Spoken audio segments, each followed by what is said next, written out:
રાજનીતિમાં આમ તો ભણતર કરતાં ગણતરનું મહત્વ વધારે છે, પરંતુ આજે ભણતરના મુદ્દે ગુજરાત વિધાનસભામાં જબરદસ્ત બબાલ થઈ અને બબાલ થઈ હર્ષ સંઘવી અને ગોપાલ ઇટાલિયા વચ્ચે ફરીથી 8 ચોપડીનો મુદ્દો ઊભો થયો અને યાદ કરવામાં આવ્યા કેશુબાપાને, કારણ કે કેશુબાપા પણ 4 ધોરણ જ ભણેલા હતા. શું મુદ્દો હતો, કેમ કેશુબાપાને યાદ કરવામાં આવ્યા, ગોપાલ ઇટાલિયાએ પોતાના સોશિયલ મીડિયા પોસ્ટ ઉપર શું લખ્યું અને હર્ષ સંઘવીએ જવાબ શું આપ્યો, તેની વાત કરીશું આ રિપોર્ટમાં. સાથે સાથે ચર્ચા કરીશું રાજુ કરપડાની, કારણ કે રાજુ કરપડા દ્વારા કિસાન સંકલ્પ યાત્રાની હવે ઘોષણા કરી દેવામાં આવી છે. પરંતુ શું આ ભારતીય જનતા પાર્ટી ક્યાંક ખેડૂતોના મુદ્દે રાજુ કરપડાને સેટ કરીને બેઠી છે? આ મુદ્દા ઉપર પણ ચર્ચા કરીશું. નમસ્કાર, હું છું ગોપી ગાંગર અને આપ જોઈ રહ્યા છો નિર્ભય ન્યૂઝ. ગુજરાત વિધાનસભાની અંદર અત્યારે બજેટ સત્ર ચાલી રહ્યું છે. આ બજેટ સત્રમાં છેલ્લા 2 દિવસથી જબરદસ્ત બબાલ જોવા મળી રહી છે. પક્ષ વિપક્ષ બંનેના ધારાસભ્યો અલગ અલગ મુદ્દા ઉપર બબાલ કરી રહ્યા છે. ક્યાંક ને ક્યાંક પ્રશ્નોત્તરી કાળની અંદર થતી આ બબાલના કારણે સમય બગડે છે અને સમય બગડે છે ત્યારે જનતાના જે મુદ્દા ખરેખર વિધાનસભાની અંદર ચર્ચા થવી જોઈએ તે ચર્ચા નથી થતી. આજે 8 ચોપડીના મુદ્દે વિધાનસભામાં જબરદસ્ત બબાલ થઈ. ગુજરાત વિધાનસભામાં આજે પ્રશ્નોત્તરી કાળ દરમિયાન આપના ધારાસભ્ય ગોપાલ ઇટાલિયાએ પોઈન્ટ ઓફ ઓર્ડર ઉઠાવ્યો. ગૃહમાં ભારે દલીલો અને રાજકીય ટિપ્પણીઓ જોવા મળી હતી. આ દરમિયાન ગોપાલ ઇટાલિયાએ ગૃહમાં નિવેદન આપ્યું હતું કે હું 8 પાસ નથી, હું LLB ભણેલો છું એટલે મારી જાતને હોશિયાર સમજું છું, પરંતુ હું કોઈને ખોટા બતાવીને પોતાને મોટો બતાવવા નથી માંગતો. ગોપાલ ઇટાલિયાના આ નિવેદન ઉપર જબરદસ્ત બબાલ થઈ ગઈ અને બબાલ થઈ ગૃહમંત્રી હર્ષ સંઘવી અહીંયા આગળ ઊભા થયા અને ગૃહમંત્રીએ પણ સામે જવાબ આપી દીધો અને જવાબ આપતા તેમને કહ્યું કે ચોપડી ઓછી વાંચી હોય પણ જૂતું ફેંકવાનું શીખવવામાં આવ્યું નથી. અને આ વાતને લઈને વિધાનસભામાં જબરદસ્ત હોબાળો થયો. હોબાળો એ થયો કારણ કે આમ જોવા જઈએ તો 8 ચોપડીને લઈને ઘણી બધી વખતે વિપક્ષના નેતાઓએ, જિગ્નેશ મેવાણી હોય કે પછી ગોપાલ ઇટાલિયા હોય, આ બંને નેતાઓ સતત નાયબ મુખ્યમંત્રી હર્ષ સંઘવીને લઈને આ પ્રકારના નિવેદનો આપતા હોય છે. આમ જોવા જઈએ તો ભણતર અને ગણતર આ બંનેને એકબીજા સાથે કોઈ લેવા દેવા નથી, પરંતુ અહીંયા આગળ ગણતરનો પણ વાત આવે છે અને ભણતરની પણ વાત આવે છે. કારણ કે અહીંયા ગોપાલ ઇટાલિયાને અમે એ કહેવા માંગીએ છીએ કે ગોપાલભાઈ, જો તમે આ પ્રકારની વાત કરશો તો પ્રશ્નોત્તરી કાળ દરમિયાન બબાલ થશે અને સમય બગડશે, કારણ કે આને વિસાવદરના વિકાસ સાથે કોઈ લેવા દેવા નથી. અને ગૃહમંત્રી હર્ષ સંઘવીને પણ કહેવા માંગીએ છીએ કે તમે આ પ્રકારની જો વાત કરશો તો પછી સરકારમાં બેસીને જે સરકાર જનતાના મુદ્દાને ઉપાડે એ કઈ રીતે તેનું સોલ્યુશન આવશે? કારણ કે મજૂરાની જનતાએ તમને આના માટે ત્યાં નથી મોકલ્યા. મજૂરાની જનતાએ તમને વોટ આપ્યા છે, તમારા ઉપર વિશ્વાસ કરીને મૂક્યો છે. એમને એ નથી જોયું કે 8 ચોપડી છે કે 10 ચોપડી છે, એમને વિશ્વાસ મૂક્યો છે. અને જ્યારે વિશ્વાસ મૂકવામાં આવ્યો હોય, એ પણ જનતા દ્વારા વિશ્વાસ મૂકવામાં આવ્યો હોય, ત્યારે ગોપાલ ઇટાલિયા અને હર્ષ સંઘવી બંનેએ સમજવું જોઈએ કે જનતાનો વિશ્વાસ છે કે આજે તમે ગાંધીનગરમાં વિધાનસભાની અંદર બેઠા છો અને જનતાના મુદ્દા ઉપર ચર્ચા કરી રહ્યા છો. પરંતુ અહીંયા તો બબાલ કરવાની વાત આવે છે અને આ બબાલની વચ્ચે પણ સરકાર પક્ષમાંથી જીતુ વાઘાણી ઊભા થયા અને જીતુ વાઘાણીએ જવાબ આપી દીધો. જીતુ વાઘાણીએ એવું કહ્યું કે અમારા મુખ્યમંત્રી કેશુભાઈ પટેલ તે પણ 4 ચોપડી ભણેલા હતા. જ્યારે કેશુબાપાની વાત આવી એટલે ફરીથી ગોપાલ ઇટાલિયાને જાણે એક નવો રંગ મળ્યો, નવો મુદ્દો મળ્યો અને ગોપાલ ઇટાલિયા પણ અહીંયા વિધાનસભામાં ઊભા થયા અને તેમને અત્યારે સોશિયલ મીડિયા ઉપર પોતાની એક પોસ્ટ મૂકી છે અને પોસ્ટ મૂકતા લખ્યું છે કે આજે ઘણા વર્ષો બાદ કેશુબાપાને યાદ કરતા, કારણ કે કેશુબાપા પોતે વિસાવદરના છે. જીતુ વાઘાણીએ તો એવું કહી દીધું કે તમારે વિસાવદરમાં જ્યારે ચૂંટણી લડવી હતી તો આશીર્વાદ પણ તમે કેશુબાપાના જ લીધા હતા. તો હવે ગોપાલ ઇટાલિયાએ આ પોસ્ટની અંદર એવું પણ લખી દીધું કે કદાચ અમારા જ લીધે કેશુબાપાને આજે વિધાનસભામાં 2 વાર યાદ કરવામાં આવ્યા. ખેર, ગોપાલભાઈ, આપને જણાવી દઈએ કે કેશુબાપા ભારતીય જનતા પાર્ટીના હતા અને ભારતીય જનતા પાર્ટીમાંથી મુખ્યમંત્રી બન્યા હતા અને મુખ્યમંત્રી બન્યા પછી એ કોઈ પક્ષના નથી રહેતા, એ ગુજરાતની જનતાના મુખ્યમંત્રી બને છે. એ કોઈ પક્ષ સાથે તેમને લેવા દેવા નથી હોતા. જો પક્ષ સાથે કોઈ લેવા દેવા હોય અને કોઈ એવું માનીને ચાલતું હોય તો માફ કરજો, પણ જનતાના મુદ્દા એ પ્રાયોરિટીમાં હોવા જોઈએ. જનતાના મુદ્દે અહીંયા આગળ ચર્ચા થવી જોઈએ. વર્ષો પછી આજે ભાજપના નેતાઓએ ગૃહની અંદર પોતાના ગોઠા પડેલા મોઢા છુપાવવા માટે થઈ અને કેશુભાઈ પટેલની ઓથ લેવી પડી છે। જે સ્વર્ગસ્થ કેશુભાઈ પટેલ અમારા પૂજ્ય બાપા કહી શકાય, વડીલ કહી શકાય, જે કેશુભાઈ પટેલને અપમાનિત કરી અને સત્તામાંથી હટાવવાનું પાપ ભાજપના નેતાઓએ કર્યું, જે કેશુભાઈ પટેલ રાજનીતિમાંથી નીકળી ગયા પછી અને આ દુનિયામાંથી વિદાય લીધા પછી એક પણ વખત કેશુભાઈના નામે જે ભાજપે કોઈ યોજના ચાલુ નથી કરી, કેશુભાઈનું ક્યાંય પૂતળું મૂક્યું નથી, કેશુભાઈનું ક્યાંય નામ પણ લેતા નથી, ભાજપના કાર્યાલયમાં કેશુભાઈનો ફોટો નથી મૂકતા, એ કેશુભાઈની ઓજ આજે ભાજપના નેતાઓએ લેવી પડી, કેશુભાઈનું શરણ લેવું પડ્યું, કેશુભાઈના પગ પકડવા પડ્યા અને કેશુભાઈની સરકાર સારી સરકાર હતી એમ કબૂલવું પડ્યું ગુજરાતના ભાજપના નેતાઓએ આજે ગૃહની અંદર। મને ગર્વ છે કે એ ભાજપના નેતાઓએ કબૂલવું પડ્યું, એ ઘટનાનો નિમિત્ત હું બન્યો। વિધાનસભાની અંદર મેં પોઈન્ટ ઓફ ઓર્ડર ઉઠાવ્યો। સામાન્ય રીતે સવારનો 1 કલાક પ્રશ્નકાળ હોય છે। આ પ્રશ્નકાળમાં ગુજરાતના વિવિધ ધારાસભ્યો પોતાના મત વિસ્તારની જે કઈ સમસ્યાઓ હોય એના પ્રશ્નો મંત્રીશ્રીઓને પૂછી શકે એટલે પ્રશ્નકાળ રાખવામાં આવ્યો છે। આ પ્રશ્નકાળમાં અનેક વખત તમામ પાર્ટીના નેતાઓ દ્વારા ટીકા ટિપ્પણીમાં, રાજકીય અવલોકનોમાં, વક્રોક્તિ કરવામાં, કટાક્ષ કરવામાં સમય પસાર થતો હોય એટલે મેં આજે પોઈન્ટ ઓફ ઓર્ડર ઉપસ્થિત કરી માનનીય અધ્યક્ષશ્રીનું ધ્યાન દોર્યું કે તમામ પાર્ટીના સભ્યો બધા જ આવી ગયા, તમામ પાર્ટીના સભ્યોને અધ્યક્ષ સાહેબ એવું આદેશ કરવો જોઈએ કે કોઈ પણ પાર્ટીનો સભ્ય પ્રશ્ન પૂછવા ઊભો થાય ત્યારે પ્રશ્ન સિવાયની બિનજરૂરી કોઈ બાબત બોલે નહીં, સરકારનો આભાર પણ નથી માનવાનો અને સરકારની ટીકા પણ નથી કરવાની, આવો આદેશ અધ્યક્ષ સાહેબ કરે એટલા માટે મેં પોઈન્ટ ઓફ ઉપસ્થિત કર્યો, પોઈન્ટ ઓફ ઓર્ડર। મારો પોઈન્ટ ઓફ ઓર્ડરમાં મેં કોઈ પણ પ્રકારનું રાજકીય અવલોકન કર્યું નહોતું, કોઈ પાર્ટીની ટીકા નહોતી કરી, એમ છતાંય મારી સામે સરકારના અનેક મંત્રીઓ ઊભા થઈને મારા ઉપર વ્યક્તિગત આરોપો કર્યા, વ્યક્તિગત રીતે મને ટીકા કરી, મારી સાથે તું તારી કરી, ગુજરાતના ગૃહમંત્રીએ તો મારી સાથે તું તારી કરી, મને તું હેઠે બેસ, તું ચૂપ થઈ જા, આવી વાતો કરી મારી ગૃહની અંદર। તેમ છતાંય હું એમનાથી ડર્યા વગર મેં એમના તમામ જે કાંઈ આક્ષેપો છે એનો સામનો કર્યો અને છેલ્લે ભાજપના તમામ નેતાઓએ કેશુભાઈ પટેલના પગ પકડવા પડ્યા ત્યારે એની જાન છૂટી છે। આજે જો કેશુભાઈ પટેલને યાદ ન કર્યા હોત તો આ ભાજપવાળા મોઢું બતાવવાને લાયક ન રહે એવા પ્રકારની પરિસ્થિતિનું નિર્માણ થયું। મારે આજે બધા જ ભાજપના મિત્રોને ધ્યાન દોરવું છે કે કેશુભાઈ પટેલ એ ગુજરાતના આજ દિન સુધીના સૌથી લોકપ્રિય ખેડૂત નેતા હતા, છે અને રહેશે। ભાજપવાળાને હજુ પણ થોડી ઘણી લાજ શરમ આવી હોય અને આજે કેશુભાઈના નામથી તમે બચી ગયા છો તો થોડીક પણ શરમ હોય તો ગાંધીનગર કોબા કાર્યાલયમાં કેશુભાઈનો મોટો પૂર્ણ કદનો ફોટો મૂકો એવી મારી માંગણી છે। પણ ખેર આ તો નેતાઓ છે, નેતાઓને રાજનીતિ કરવી છે। આ રાજનીતિના મુદ્દામાં આજે જિગ્નેશ મેવાણી પણ આવ્યા, કારણ કે વિધાનસભામાં જ્યારે પ્રશ્નોત્તરી કાળ હોય છે અને આ પ્રશ્નોત્તરી કાળ દરમિયાન આ જ પ્રકારની જો ચર્ચા થતી હોય, કારણ કે આ પહેલી વાર નથી કે આ પ્રકારની ચર્ચા કરવામાં આવી હોય, ગઈકાલે પણ મેચની ટિકિટને લઈને વિધાનસભામાં ચર્ચા કરવામાં આવી હતી, જ્યાં જનતાએ વોટ આપ્યા છે કે તેમને સારું શિક્ષણ મળે, તેમને મેડિકલની ફેસિલિટી મળે, ત્યાં આગળ કોલેજો મળે, લોકોને રોજગાર મળે, યુવાઓને રોજગાર મળે, તે મુદ્દે તેમને વોટ આપવામાં આવે છે। જે જનતાના પ્રતિનિધિ છે, જે નેતાઓને, તે નેતાઓ વિધાનસભામાં એમ કહે છે કે મેચની ટિકિટ જોઈએ છે, શું એ નેતા ખરીદી નથી શકતા?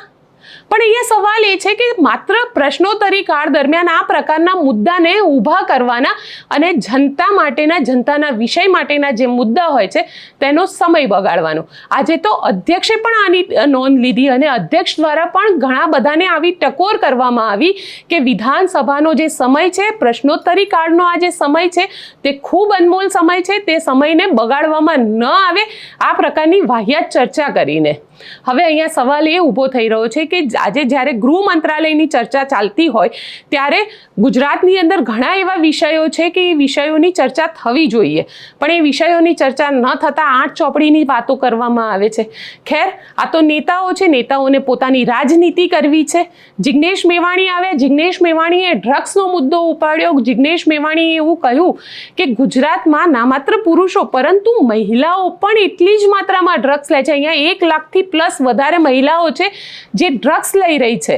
એટલે ક્યાંક ને ક્યાંક આ જે મુદ્દો છે એ ખૂબ સંવેદનશીલ મુદ્દો છે અને આ સંવેદનશીલ મુદ્દા ઉપર કદાચ ગુજરાતની અંદર ગૃહમંત્રીને અત્યાર સુધીમાં લાખો કરોડો રૂપિયાનું ડ્રગ્સ આપણે પકડેલું છે, પરંતુ આ ડ્રગ્સ ગુજરાતમાં આવ્યું ક્યાંથી એ સવાલ અહીંયા ઊભો થઈ રહ્યો છે. જિગ્નેશ મેવાણી કહી રહ્યા છે કે એવો કોઈ જિલ્લો બાકી નથી કે જ્યાં આગળ ડ્રગ્સ ના આવ્યું હોય. જિગ્નેશ મેવાણીએ તો એ હદ સુધી કહી દીધું કે 28 એવા કિસ્સાઓ સામે આવ્યા છે જ્યાં બુટલેગરોએ પોલીસ અધિકારીને માર્યા હોય. હવે વિચાર કરો કે જ્યાં બુટલેગરનો એટલો બધો ટેરર હોય કે ખુદ પોલીસ અધિકારીએ માર ખાધો હોય, એ બુટલેગરને કઈ રીતે રોકી શકે? અથવા તો ક્યાંક એવું હોય કે જ્યાં ડાયરામાં બુટલેગર ખુદ પીઆઈ ઉપર પૈસા ઉડાડતા હોય. હવે એવામાં કઈ રીતે અહીંયા પોલીસ પાસેથી તમે આશા રાખી શકો કે તે બુટલેગરની વિરુદ્ધમાં જે ડ્રગ્સ પેડલર્સ છે તેમની વિરુદ્ધમાં કાર્યવાહી કરી શકે? જિગ્નેશ મેવાણીને પહેલા સાંભળીએ ડ્રગ્સ મુદ્દે તેઓ શું કહી રહ્યા છે. ઉત્પાદન કરી રહ્યા છો કે ભારત સરકારના સમાજ કલ્યાણ વિભાગના રિપોર્ટે એનો જિક્ર કરવો પડ્યો છે. આજે આપણું ગુજરાત એ ઉડતા ગુજરાત બનશે નહીં, બની ચૂક્યું છે. 19 લાખ લોકો 2019ની સાલમાં ડ્રગ્સની ચુંગાલમાં ફસાયા. રિપોર્ટ એવું કહે છે 1,30,000 લોકોને તાત્કાલિક અસરથી રિહેબિલિટ કરવાની, ડી-એડિક્ટ કરવાની, ડ્રગ્સના વ્યસનમાંથી મુક્ત કરવાની જરૂરિયાત છે. પણ આજની પરિસ્થિતિમાં ગુજરાતની ભાજપની સરકાર ડ્રગ્સના યુઝર્સને પર યર ફક્ત 2800 થી 3000 લોકોને જ ડી-એડિક્ટ કરી શકે છે. આ ગતિથી જો કામ ચાલતું રહે તો 500-700 વર્ષ લાગે આપણા ગુજરાતને ડ્રગ્સ મુક્ત બનતા. એટલે ગુજરાતની સામે ડ્રગ્સનો દૈત્ય જડબાન ખોલી વિકરાળ સ્વરૂપ ધારણ કરીને ઊભો છે. અનફોર્ચ્યુનેટલી ભારતીય જનતા પાર્ટીની સરકારને એની કોઈ જ ગંભીરતા નથી અને બુટલેગરો તો એટલા બેફામ બન્યા છે કે 28 કિસ્સા જોવા મળ્યા જેમાં ગુજરાતના બુટલેગરોએ છાટા બની પોલીસને મારીને તોડી નાખી. અને છતાં ગુજરાતના મુખ્યમંત્રી, છતાં ગુજરાતના ગૃહમંત્રી અને નાયબ મુખ્યપ્રધાન દ્વારા કોઈ જ કોન્ક્રીટ એક્શન આ બુટલેગરોની સામે લેવામાં આવી નથી. એટલે ગાંધી અને સરદારનું ગુજરાત કે દારૂ અને ડ્રગ્સની ચુંગાલમાં બરબાદ થઈ ચૂક્યું છે. પ્રશ્નોત્તરી કાળ દરમિયાન જે સમય બગડી રહ્યો છે તે મુદ્દે હાલ તો વિધાનસભાના અધ્યક્ષ એટલે કે શંકર ચૌધરીએ આ મુદ્દાને પેન્ડિંગ રાખ્યો છે, પરંતુ એટલું ચોક્કસ છે કે વિધાનસભાની અંદર જે રીતે નેતાઓ પોતાનો સમય બગાડે છે, જે સમયની અંદર જનતાના મુદ્દાને વિધાનસભામાં પૂછી શકાતા હોય છે, તેના સોલ્યુશન લાવી શકાતા હોય છે, તેવા મુદ્દાઓ આવા ફાલતુ સવાલના કારણે ક્યાંક ને ક્યાંક સમય બગાડીને નેતાઓ પોતે ટાઈમ પાસ કરતા હોય છે. ખેર, હવે વાત કરી લઈએ રાજુ કરપડાની, કારણ કે રાજુ કરપડાએ હવે કિસાન સંકલ્પ યાત્રાની ઘોષણા કરી છે. કિસાન સંકલ્પ યાત્રાની આ ઘોષણા જે કરવામાં આવી છે તે તુલસી શ્યામથી લઈને સુદામણા ખાતે આ યાત્રા નીકળશે. સુદામણા એટલે સુરેન્દ્રનગરનું, જ્યાં અરવિંદ કેજરીવાલ પહેલા આવ્યા હતા. હવે અહીંયા આગળ રાજુ કરપડા જે પોતે કહી રહ્યા છે કે આ યાત્રા ખેડૂતો માટેની યાત્રા છે, કારણ કે અત્યાર સુધી ખેડૂતોના મુદ્દા ઉપર રાજુ કરપડા પોતે એવું માની રહ્યા હતા અને કદાચ એવું હતું પણ ખરું કે ખેડૂતોના મુદ્દે રાજુ કરપડા હંમેશા સૌથી આગળ રહેતા હતા. ત્યારે તે આમ આદમી પાર્ટીમાં હતા. આમ આદમી પાર્ટીમાંથી હવે રાજુ કરપડાએ રાજીનામું આપી દીધું છે અને રાજીનામું આપ્યા બાદ રાજુ કરપડા આ કિસાન સંકલ્પ યાત્રાની શરૂઆત કરવા જઈ રહ્યા છે. આ યાત્રાની શરૂઆત કરતા રાજુ કરપડાએ સૌથી પહેલા તો આજે પ્રેસ કોન્ફરન્સમાં જે ઘોષણા કરી, ક્યાંક એવું લાગ્યું કે આમાં ખેડૂતોના મુદ્દા કરતા વિસાવદરના ધારાસભ્ય ગોપાલ ઇટાલિયા અને આમ આદમી પાર્ટીને એક પેરેલલ કરીને બતાવી દેવું કે જુઓ, તમારા વગર પણ બધું જ થઈ શકે છે, તમને કઈ રીતે હું મેક્સિમમ નુકસાન પહોંચાડી શકું છું તે પણ એક બતાવવાનો અહીંયા આગળ પ્રયત્ન કરવામાં આવ્યો. કારણ કે જે રીતની વાતચીત કરવામાં આવી, જે રીતના સવાલના જવાબ રાજુ કરપડા દ્વારા આપવામાં આવ્યા, તેનાથી એટલું તો સ્પષ્ટ છે કે રાજુ કરપડા ક્યાંક ને ક્યાંક આ આખું પ્લાનિંગ જે છે એ ભલે પોતે બોલી રહ્યા છે, પણ પ્લાનિંગ કોઈક બીજાએ કરેલું છે અને એ પ્લાનિંગ ઉપર પોતાનું ઇમ્પ્લિમેન્ટેશન કરી રહ્યા હોય તેવું લાગી રહ્યું છે. કારણ કે રાજુ કરપડા ભલે પ્રેસ કોન્ફરન્સમાં એવું કહી રહ્યા છે કે પાણીની વ્યવસ્થા પણ ખેડૂતો કરશે ને જમવાની વ્યવસ્થા પણ ખેડૂતો કરશે.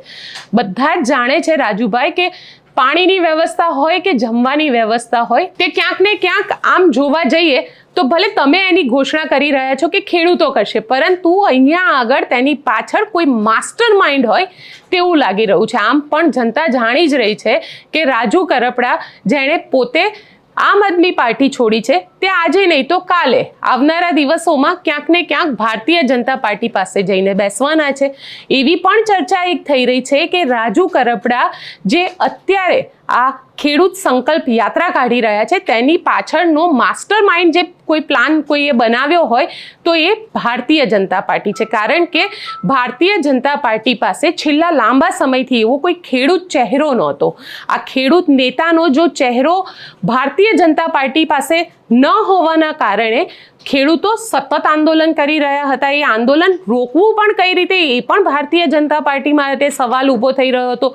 એ એમએસપીની વાત હોય કે કમોસમી વરસાદની અંદર થયેલા નુકસાનની વાત હોય કે પછી ખેડૂતોને જે ક્યાંક નુકસાન થયું છે એ નુકસાન પછી જે સરકાર વળતર આપે છે એ વળતરને લઈને જે સંદેશ પહોંચાડવો તો સરકારને ક્યાંક એની ક્રેડિટ પણ ખાવાની ઈચ્છા હોય સરકારની.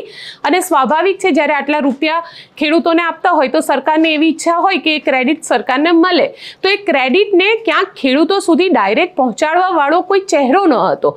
એ ચહેરો રાજુ કરપડામાં કદાચ ભારતીય જનતા પાર્ટીને દેખાયો હશે. અને એટલા જ માટે એવું પણ કહેવાય રહ્યું છે કે રાજુ કરપડા ભલે આ બધી ખેડૂત સંકલ્પ યાત્રા કરે કે અન્ય યાત્રાઓ કરે, અન્ય પબ્લિક મિટિંગ કરે, પણ આ આખો માસ્ટર પ્લાન જે છે એ ગાંધીનગરમાં બેસીને ભારતીય જનતા પાર્ટીના નેતાઓ જ નક્કી કરી રહ્યા છે. કારણ કે ખેડૂતોની અંદર એક વિશ્વસનીય ચહેરો ઊભો કરવાનો છે. અને આજે રાજુ કરપડા જે શબ્દ બોલ્યા છે એ શબ્દને પણ અહીંયા આગળ સાંભળવા પડશે.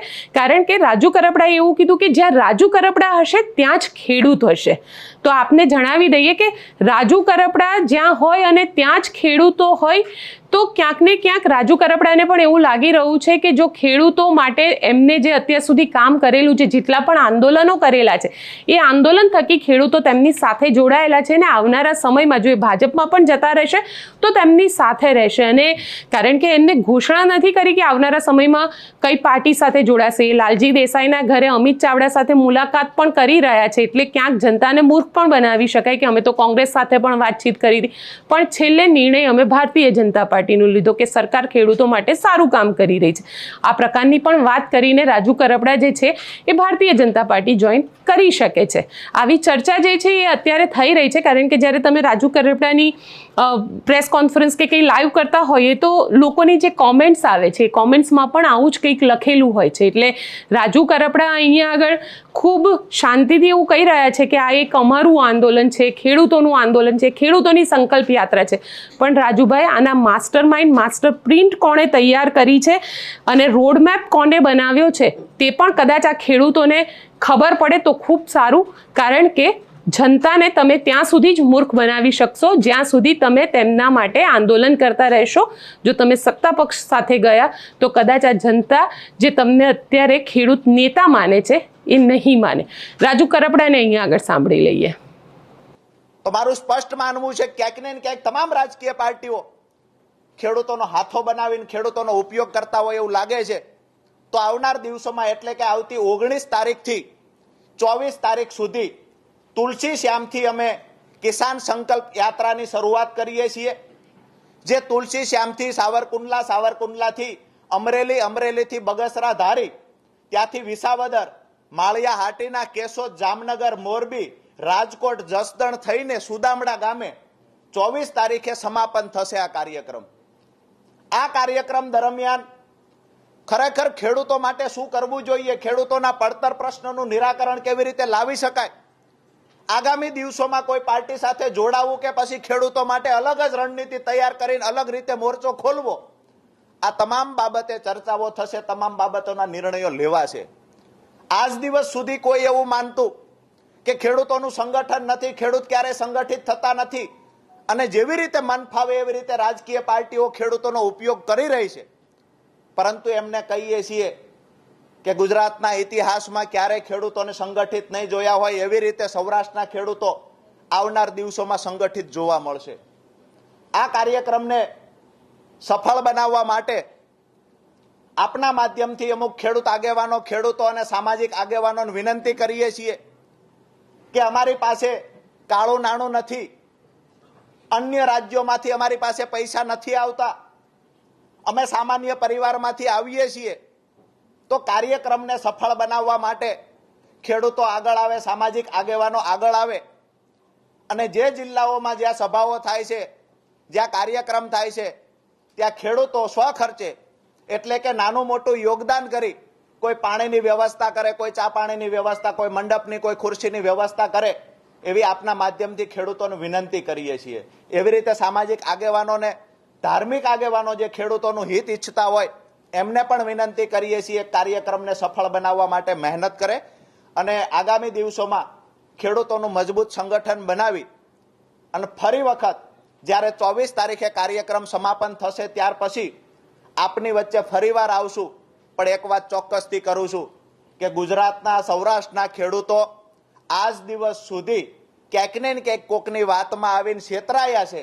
આવનાર દિવસોમાં આ ખેડૂત કોઈની વાતમાં આવીને છેતરાશે નહીં.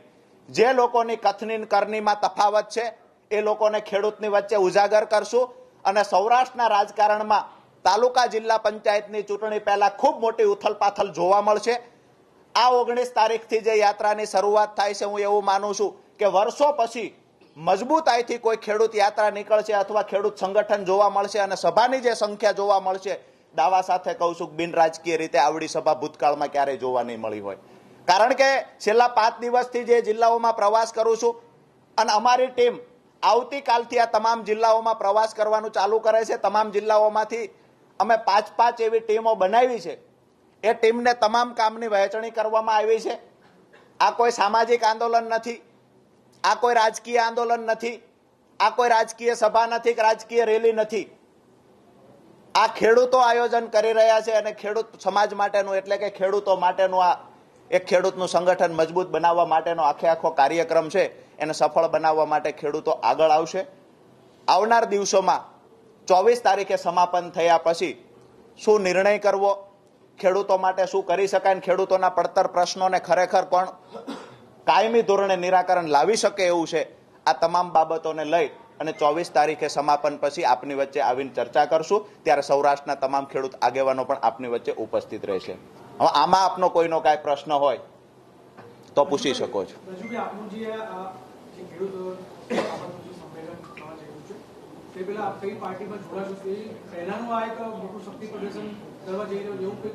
એક સ્પષ્ટતા એ પણ કરી દઉં કે આ કાર્યક્રમ દરમિયાન 11 એવી મોટી સભાઓ થશે ખેડૂતોની. બીજી જે સ્વાગત સભાઓ છે એ પણ કરવામાં આવશે, પરંતુ 11 ખૂબ મોટી સભાઓ કરવામાં આવશે જેમાં સ્વયંભૂ સ્વખર્ચે ખેડૂતો સભાઓમાં ઉપસ્થિત રહે છે. આપે જે વાત કરી કે આ પાર્ટીમાં જોડાવા પહેલાનું શક્તિ પ્રદર્શન છે, તો હું ચોક્કસથી એટલું કહીશ કે રાજુ કરપડાનું ભવિષ્યમાં શું કરવું, રાજુ કરપડાનું ભવિષ્ય ખેડૂતોએ લખેલું છે. કોઈ રાજકીય પાર્ટીના 1-2 નેતાઓ એવા હોય કે જે રાજુ કરપડા માટે ભવિષ્યવાણી કરે, એને તો ભૂતકાળમાં એ પણ કરી હતી કે 20 તારીખે જોડાશે, 15 તારીખે જોડાશે. પણ મારું ભવિષ્ય લખનારા ખેડૂતો છે અને ખેડૂતોના દિલમાંથી રાજુ કરપડાને કોઈ હટાવી નહીં શકે. કોઈ 5-25 લોકોને એક ઓફિસમાં બેસાડીને રાજુ કરપડાને ખરાબ ચિતરવાના પ્રયત્ન કરો તો એનાથી રાજુ કરપડાને ખરાબ નહીં ચિતરી શકાય. આવનાર સમયમાં દૂધનું દૂધ, પાણીનું પાણી થઈ જશે. એક વાત ચોક્કસથી કહીશ કે આ શક્તિ પ્રદર્શન હશે, પણ અમારા ખેડૂતોનું શક્તિ પ્રદર્શન હશે.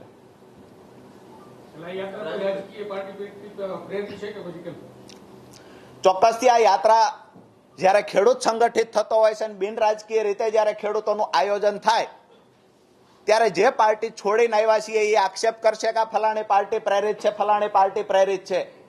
તો એ મિત્રોને એ પણ કહીએ છીએ કે અમારા ખેડૂતો કોણ કોણ આ ખર્ચ ઉઠાવે છે એનું લિસ્ટ જોતું હશે તો એનું લિસ્ટ પણ મળશે. આપના દ્વારા વિનંતી કરીએ છીએ કે આ યાત્રા સફળ બનાવવી એ તમામ સૌરાષ્ટ્રના, ગુજરાતના ખેડૂતોની નૈતિક જવાબદારીના ભાગરૂપે આપ સૌ યાત્રામાં ઉપસ્થિત રહેજો. રાજુ કરપડા ઉપર 8 વર્ષ ખેડૂતો માટે લડ્યા પછી પણ, 5 વર્ષ આમ આદમી પાર્ટી માટે કામ કર્યા પછી પણ રાજુ કરપડાને ખરાબ ચિતરવા માટે એક ચોક્કસ પાર્ટીના અમુક લોકો કામ કરી રહ્યા છે. એની સામે રાજુ કરપડાની આબરૂ સાચવી રાખવી ખેડૂતોના હાથમાં છે. મને ભરોસો છે કે આવનાર સમયમાં સૌરાષ્ટ્રના ખેડૂતો યાત્રાને સફળ બનાવી અને આમ આદમી પાર્ટીના અમુક લોકો જે મને બદનામ કરવાની કોશિશ કરે છે એના ગાલ પર તમાચો મારવાનું કામ સૌરાષ્ટ્રના ખેડૂતો કરશે.